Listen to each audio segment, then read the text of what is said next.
thank you for being with us. And please join me in giving a big, warm Iowa welcome to Governor Bobby Jindal.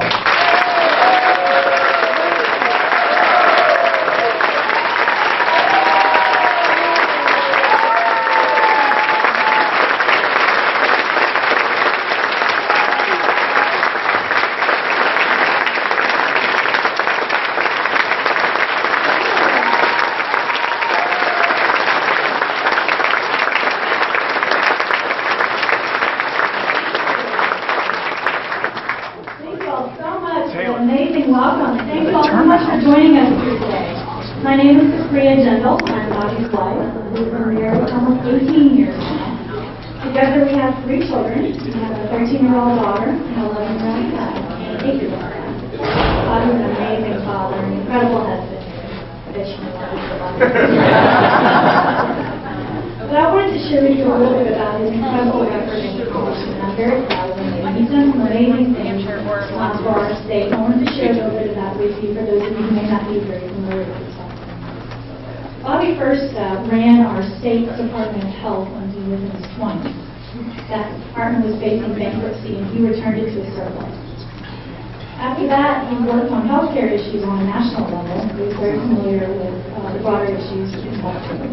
He came back to Louisiana and served as president of our university system, which has a network of about 9 different universities, including community colleges, and about 80,000 students in understands education issues. He has served as a 2-term congressman, and he is now in his 2nd term as governor of the state. When he first ran for governor, he was in his 30s, he was 31 years old. There were about a dozen other candidates in the race, and you might be familiar with, you might have seen this here in your own state. There was a president of the Senate, a speaker of the House, a former lieutenant governor, and there were all kinds of powerful people in the race as well. Bobby, we joke, started out as an asterisk in the polls. He was about 0%. And he traveled all over Louisiana, talking to people, listening to people, and putting out detailed policy positions. And on the day of the primary, he had more votes than anyone else in the race. That's Bobby. Of course, he works hard and he's fearless. When he took over, our state was reeling from the aftermath of Hurricane Katrina and Rita. People were leaving our state, employers were leaving our state. And he recognized that the way to get our people back home was to get our economy moving again. So over the last several years, he's done some amazing things. He's brought $60 billion in private investment to Louisiana. That's billion with a B. 80,000 jobs in Louisiana. 90,000 jobs in Louisiana. So I'm very proud of what he's done. I'm going to tell you a little bit more about what's happened in Louisiana and the things that I know he can do on a national level. So I'm going to turn the mic over to him. I want to thank you again very much for joining us today. Please join me in welcoming my husband and best friend.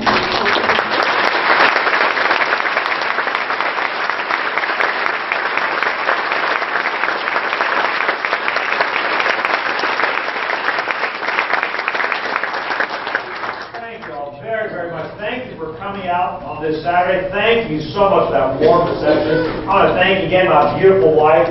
We have been married 18 years. I like to joke that we're high school sweethearts, but that's not quite true. You see, she was my sweetheart, I wasn't her. We did go to high school together, and I asked her out. She had the good foresight to say no. We had later ended up dating, and as you heard, we've been married 18 years. I want to thank you for coming. You know, every politician will tell you the next election is the most important election of our lifetimes. You'll never hear a politician show up and say, don't worry about the next election, stay home, that doesn't matter. But this one really is the most important election of our lifetimes. Now, the reason I say that, look, President Obama and his apprentice-in-chief, Secretary Clinton, they are taking this country down the path towards socialism. Right. They are turning the American dream into the European nightmare. Now they've done a lot. They've done a lot I disagree with. $18 trillion of debt. An EPA that's trying to regulate the water in our backyards. Obamacare putting regulations and bureaucrats between doctors and their patients. A foreign policy where we won't stand with Israel anymore. We're not going to stop Iran from becoming a nuclear power. And the list goes on and on. And there's a lot of that can be changed. But maybe the most damaging, the most destructive thing they're doing is they're changing the definition of America. What I mean by that is they're literally redefining the American dream to be all about government spending and borrowing and government dependence, more taxes, more regulations. On Monday, Secretary Clinton's going to unveil our economic plan. Now, I already know what's in it. You don't need an advanced copy to know what's in it. More taxes, more spending, more feeding the greedy government at the expense of the real world economy. The most dangerous lie that Bill Clinton ever told had nothing to do with Monica Lewinsky. It was when he said the era of big government was over. Let's give Bernie Sanders credit. At least he's honest. That's right. At least he calls himself a socialist. Secretary Clinton, President Obama, they're taking us towards socialism, they just won't say that. Now, folks, can you believe in 2015 there's an honest-to-goodness socialist running for president? That's where we are today. Today, I want to talk to you for a little while. I want to take all of your questions. I'll stick around afterwards and visit with folks as long as you want. I want to start by telling you a little bit about me and why the American dream is so important to me. I want to share with you my experience. You see, my parents, they have lived the American dream. My dad is one of 9 children. The only one to get past the 5th grade. He grew up in a house without electricity, without running water. I know because we heard these stories every single day. Good luck trying to get an allowance out of a dad like that. Here's the amazing thing, though. Over 40 years ago, the first time my parents ever got on a plane, they got on a plane to come halfway across the world to Baton Rouge, Louisiana. I try to explain to my kids, there was no Google, there was no internet. They couldn't go online and search it. They never visited, they never even met somebody who'd been to Baton Rouge who could come back and tell them what it was like. They were coming to an idea as much as they were coming to a place. They were coming to the idea of freedom and opportunity. They were coming to the American dream. Now, when they came legally, by the way.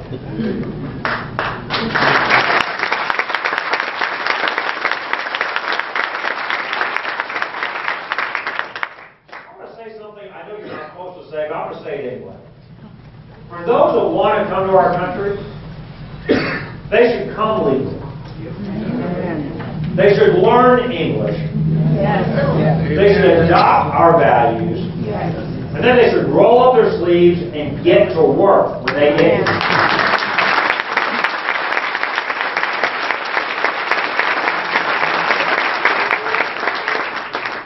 You know, it used to be, we used to call ourselves the melting pot. We were proud of that fact. To me, it's just common sense.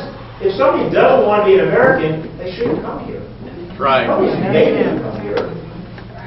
The reality is this: we shouldn't give freedom to other people who want to use that freedom to undermine freedom for everybody else.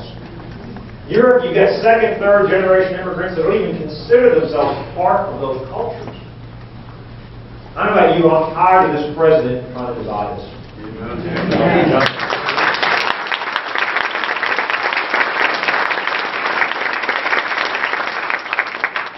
We're not hyphenated Americans. I'm tired. We're not African Americans. We're not Indian Americans. We're not Asian Americans. We're not Greek Americans. We're not rich Americans. We're not poor Americans. We're all Americans.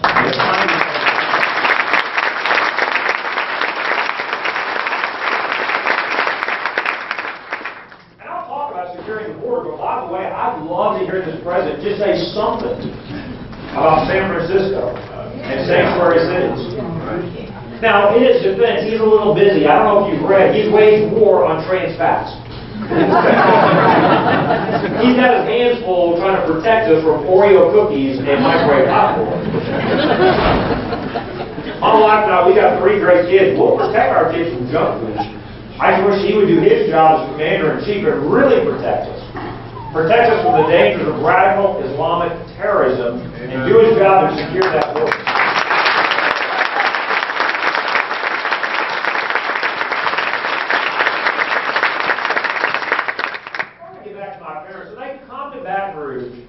My mom's a student at LSU. My dad doesn't know anybody. He didn't come to work. He didn't come here to get on a government program. I love what he does next. Doesn't know a soul, doesn't know anybody.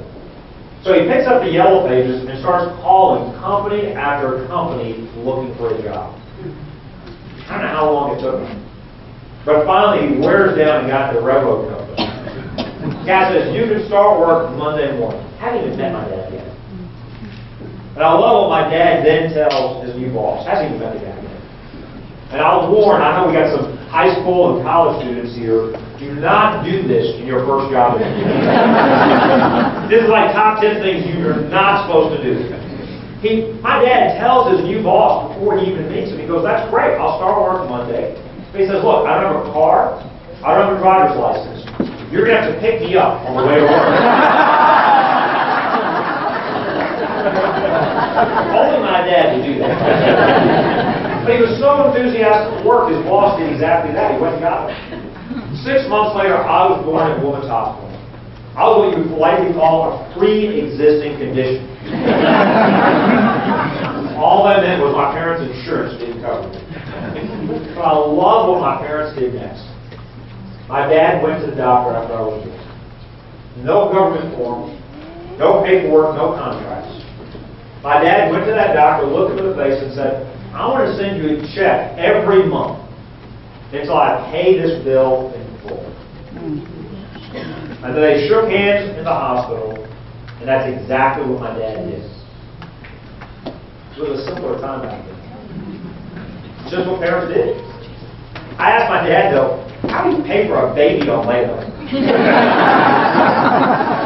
I mean, if you miss a payment, do they take the baby back? He said I was such a bad little baby, you would have missed a payment.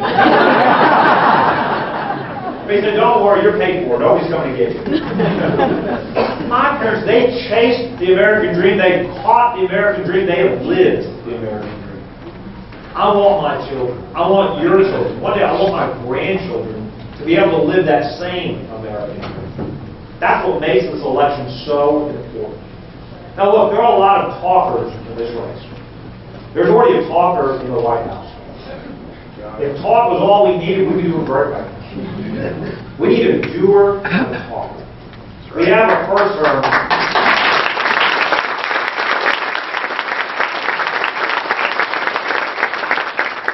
We have a first-term senator who would never run anything as president of our country. We can't afford on-the-job training.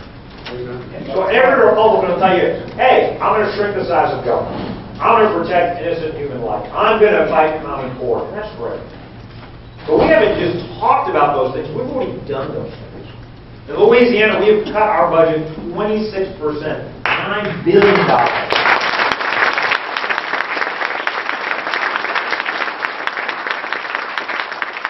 We've got 30,000 fewer state government bureaucrats than the day I took office.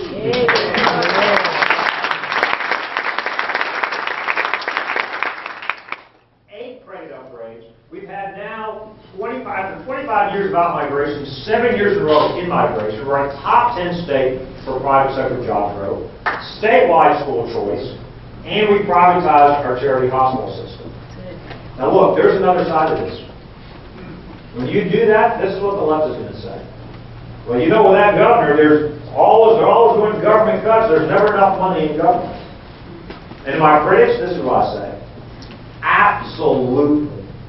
Guilty as charged. Because the reality is this. You've got to choose. Do we measure prosperity by how people are doing in the government sector? Or how they're doing in the real world? That's the fundamental choice in this election.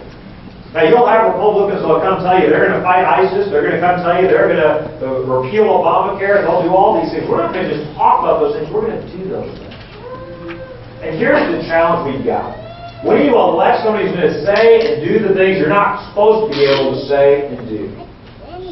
Look, the reality is the Supreme Court had a couple of awful rulings a couple of weeks ago. Began their week by saying that words no longer have meaning. Don't read dictionaries anymore, I guess. Yeah. They saved Obamacare by rewriting the law.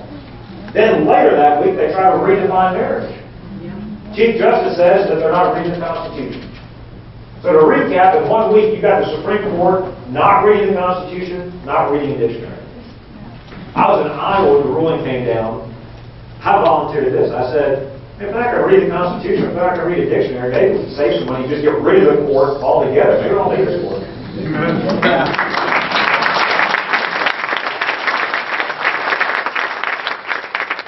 Well, I'm going to share with you a secret. There were Republicans in D.C. happy the court ruled the way they ruled. They view marriage as a distraction. They want to roll up their sleeves and do the hard work to repeal and replace Obamacare.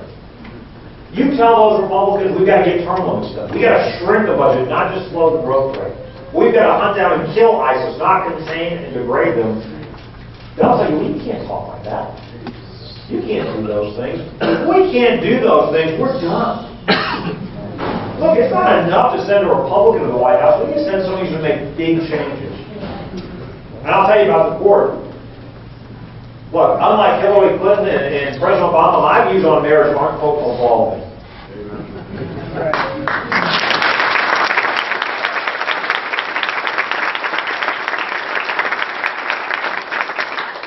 I don't care what any earthly court says. My Christian view of a marriage is between a man and a woman. Amen.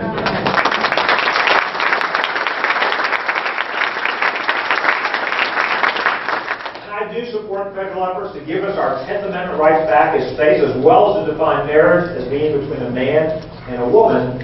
And now the left is going after our First Amendment rights. Now they're going after our religious freedom rights. I did an executive order in May saying the state of Louisiana would not discriminate against individuals or businesses that have a traditional view of marriage. Last Monday, the ACLU decided to sue me for that. Now, the ACLU was for religious freedom until they were against it.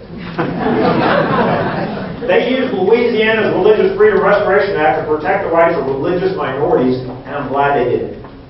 But now that Christians, now that Catholics, evangelical Christians are being now discriminated against for our beliefs, now the ACLU is on the other side of this fight. Shouldn't surprise us. Remember, Hillary Clinton said several weeks ago, she said, those of us that are pro-life need to have our religious views changed. I'll tell you something. My religious views are not between me and Hillary Clinton.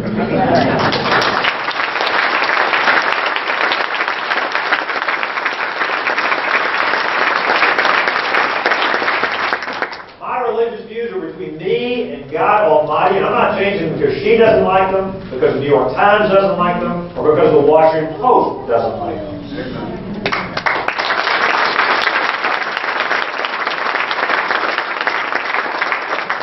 I'm proud that Louisiana has been voted the most, not voted, but ranked the most pro-life state the last 6 years in a row. And so I want to say this slowly so that even Hillary Clinton can understand this. The United States of America did not create religious liberty. Religious liberty created the United States.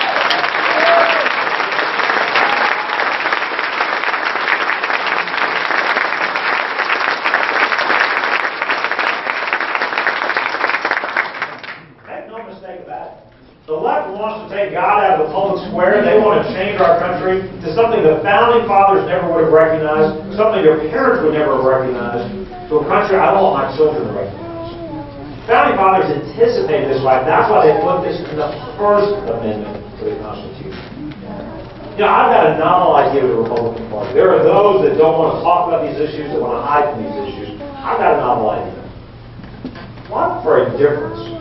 Why not for a change? Why don't we try embracing our own principles? Jeb Bush says that we've got to be willing to lose the primary in order to win the general election. I couldn't disagree with that more. I want to translate that for you into just everyday English. That's the establishment saying that we've got to hide our conservative beliefs.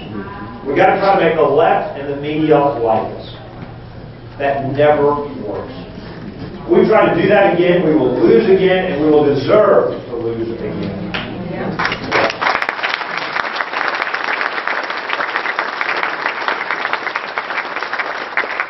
This election is not about the Republican Party. It is not about Iowa. It's not about Louisiana. It is about the United States of America.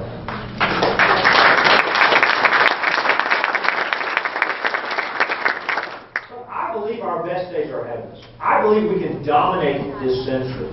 But I believe we also have to make the right choices, and we've got to be willing to be politically incorrect.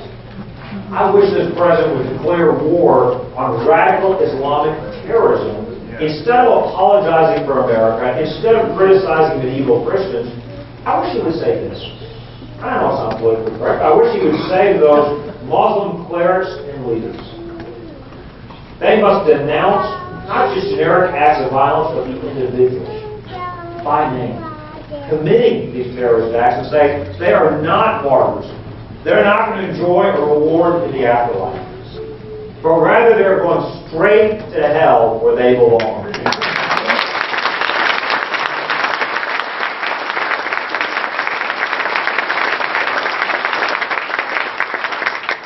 I wish he would also say to those religious leaders, you need to embrace freedom for others with different beliefs than yours. The same freedom you want for yourself, you need to explicitly recognize for others. We've got a president who won't even name the enemy. This week he has announced an additional cut to the strength of our army by 40,000 troops. Smallest number since before World War II. Goes to the Pentagon and says, we're not going to beat ISIS with guns. So apparently he says this is a generational conflict. We're going to have to change their hearts and minds. These are terrorists that are beheading, raping, torturing, killing Christians and others in the Middle East, but not just the Middle East. They're trying to bring their war here. Remember what happened in Garland, Texas? By the way, I'm glad that guy had a job.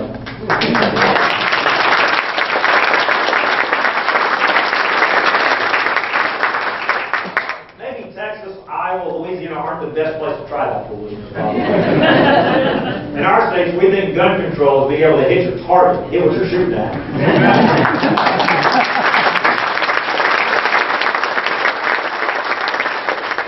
If General Patton and Eisenhower had said we were going to win World War II with propaganda, the French would be speaking German right now. The reality is this: Islam's got involved in that problem is radicalism. We need a commander-in-chief, we need a president who believes in American exceptionalism, who believes we do live in a great country.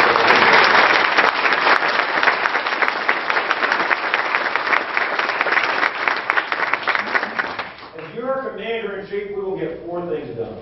Number 1, we will repeal and replace all of Obamacare and replace it with a conservative, patient-driven plan.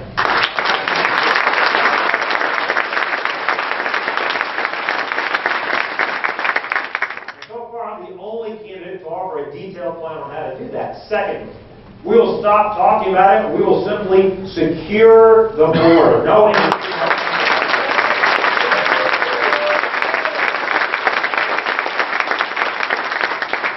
The only thing a 1,000-page bill is good for is we stack it up against the border. We don't need 1,000 pages to help secure the border.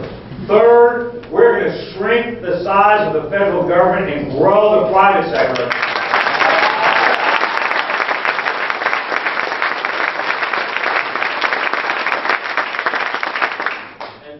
And finally, we're going to invest in our military so our friends trust us, our enemies fear us. We're going to stand with Israel. We're going to stop Iran from becoming a nuclear power.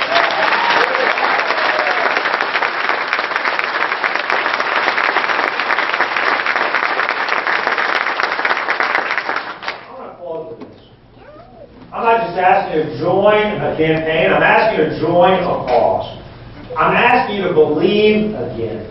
Believe in America. Believe in ourselves. My dad taught me as a young child that Americans could do anything. I believed him then, and I believe him now. I think you believe as well. I think you want to believe again. I think you've been frustrated by these last 7 years.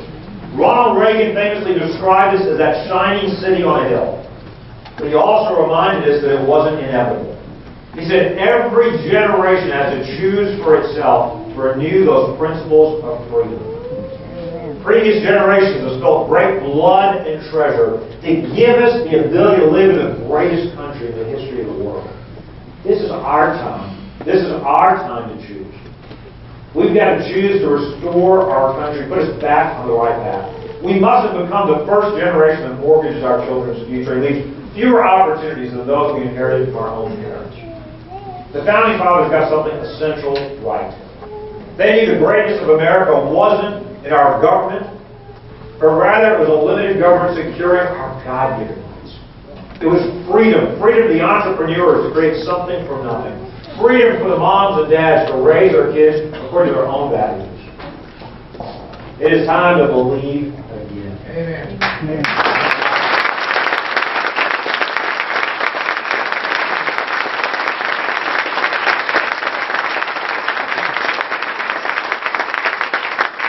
Please go to BobbyJindal.com to learn more about how together we can take our country back. God bless y'all.